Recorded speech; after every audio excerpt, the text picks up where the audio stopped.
माझ्याजवळ या बीकरमध्ये थोडं गरम पाणी आणि एक मॅग्नेशियमची पट्टी आहे.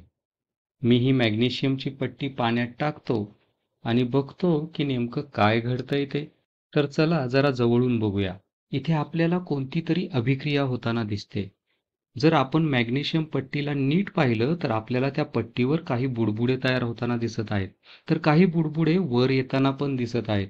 यावरून आपण नक्की म्हणू शकतो की इथे काहीतरी अभिक्रिया होते. पण हे बुडबुडे का तयार होत आहेत?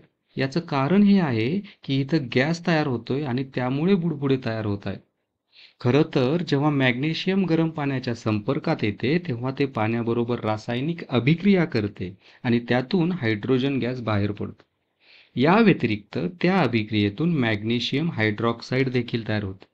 तर यातून एक समजते की धातू पाण्याशी अभिक्रिया करू शकतात, काही धातू गरम पाण्याशी अभिक्रिया करतात, तर काही धातू जसे की सोडियम किंवा लिथियम सामान्य पाण्याशी सुद्धा अभिक्रिया करतात.